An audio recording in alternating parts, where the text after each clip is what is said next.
Hello and welcome back to the flip side. By the time you're hearing this, it will be New Year's Day. Happy New Year, everyone. We are into 2026. That's pretty nuts. Today I'll be talking about the 7 fears that stop people and specifically stop people from trying to achieve their goals or their mission. So this comes off the back of doing a seminar in Brisbane a couple of weeks ago with a man named Dr. John D. Martini. Now, I didn't really know what I was getting myself into here, to be honest. I knew that it was about defining your values and about helping you with your purpose, but I was not prepared for the types of things we had to do and explore within ourselves. It was very paradigm shifting and transformative. So I will be sharing a lot of the learnings that I took away from there on the podcast, but I wanted to start with something that wasn't too overwhelming and deep, something that is just food for thought, something to think about and see how this is impacting you in your life, because I certainly found that there were a lot of these impacting me in my life. The things he identified as the 7 fears that stop people from trying, and like I said, specifically to achieve their goals or their mission. Number 1 is fear of lack of intelligence or knowledge or skill to pull it off.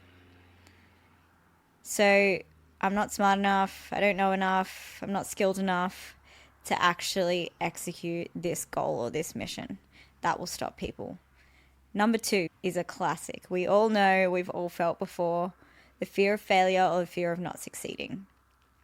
So that actually stops you from trying because you think it's not going to happen anyway.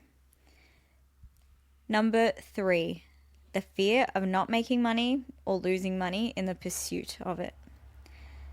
I think this is definitely one where people will stay in a unsatisfying situation, especially in regards to money, a job, where the fear of changing that and disrupting that in losing money or not making money stops them from actually doing this. 4, the fear of losing loved ones. So if you go out and try on this mission, you might actually lose the people that you really love and you care about. They might not be accepting of this. They might be resentful of you. You might feel shame or guilt about this thing that you're trying to do or want to do because it might not fit into their values. So that's number 4, fear of losing loved ones. Number 5, fear of rejection by society or people you admire. So that's, these people I look up to, are they going to accept what I'm doing? Are they going to be okay with what I'm doing? That, I think, stops a lot of people personally. All of these are very salient in a lot of different ways in my life, but I think this one specifically, if I can speak to my own experience in the pursuit of doing a bit more of my story on social media and also starting the podcast, it's like, well, there are going to be some people that don't care, don't like, don't want to hear what I have to say, and I have to be okay with that and move through that, which was really scary, actually. And so that's number 5. Number 6 is an interesting one. A fear of not having the stamina to pull it off or be able to see it through. So you actually don't think you could put in the time and effort it requires to do the thing that you want to do. I thought that's quite interesting because I think that does stop a lot of people. They think, wow, this is going to be a big feat. Can I actually stick to it for that long? So that was a good one. And finally, number 7 was the fear of breaking religious rules, which I think if you do have strong religious beliefs can definitely become something that can stop you. And so he linked these all to what he calls, or what he has named, the 7 areas of life. And he didn't directly link these, but I can see that each of the areas of life is associated with one of the fears. And so let me just tell you what the areas of life are. And he talks about empowering each area of your life, otherwise someone will overpower this area of your life. So these 7 areas are spiritual, financial, familial, social, mental, vocational, and physical. I want to speak to a couple of these just briefly. So, spiritual, I had a really eye-opening experience there as to what spiritual really meant to me. And I think any spiritual endeavor really is to become the most authentic version of yourself. And the closer you become to that, the more you can carry out your purpose or your mission. And then I think in the end, that really is of service and contribution to others. And I think that it becomes very fulfilling in that endeavor. And so spiritual, I think, can be taken out of context, but it actually is really personal. And whichever way you decide to explore that is completely up to you. So I think my relationship with what spiritual meant changed over that course, which I thought was really interesting. I don't know if anyone else is going through that or thinking about that or hasn't necessarily thought about it, but this brought it up. That's really what I've come to now as what spiritual means to me. And then financial specifically to do with money and exchange of money, exchange of wealth, spending and receiving. Familial, so your family and those relationships. Social, further reaching, those friendships, and then relationships in society and societal norms. And if you're assigning to some sort of social morality, good versus bad. So then there's mental, your brain, your mental health, but also your actual use of your machinery of your brain, your capacity to understand concepts and intellectualize things. And this doesn't necessarily mean directly synonymous with smart. And I don't want it to come off that way, because anyone can be smart in the pursuit of something that they really care about. And I've seen it in so many different ways. Like academic intelligence, I think, gets put on a pedestal where there's so many other types of intelligence. And I think it creates a lot of shame and guilt for a lot of people around academic intelligence. So mental is not just referring to that, and I want to make that quite clear. Now, vocational. So vocational, I think today in this day and age can be job, but can also mean like what you do with your time. And specifically, I think ties in to your goals and your mission, because it's vocational is all action, is all what you do. And then physical. So your physical, which is literally your body and taking care of your body. Now, these 7 areas of life, let me link them to the fears. So fear 1 was lack of intelligence, knowledge, or skill to pull it off. That's mental.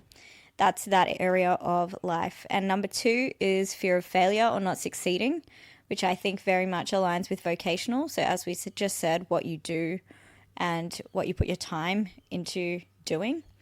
And then 3, the fear of not making enough money or losing money in the pursuit. That's financial. Fear of losing loved ones. That's familial. Fear of rejection by society or people you admire. That's social. And 6, fear of not having stamina to pull it off or see it through is physical.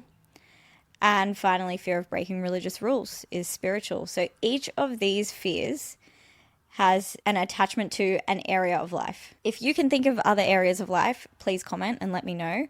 But I think he's rounded these out really well in the areas that involve you taking ownership and empowering that area in order to be able to carry out your mission.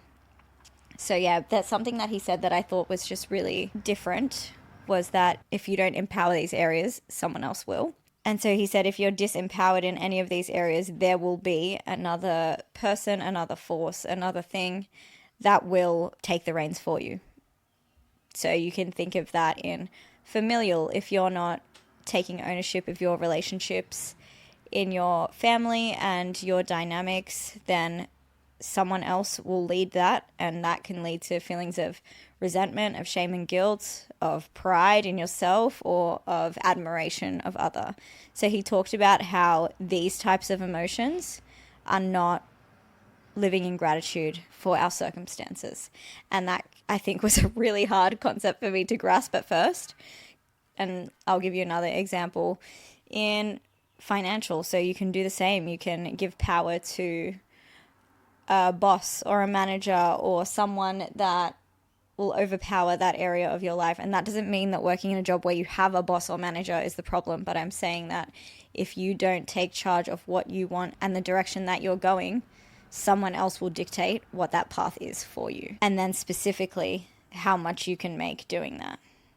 So that's financial. Vocational can be synonymous with job, but as I said, can also be synonymous with mission, and they might not be directly related to each other. Your mission and your purpose might not be something that you're tying financial to.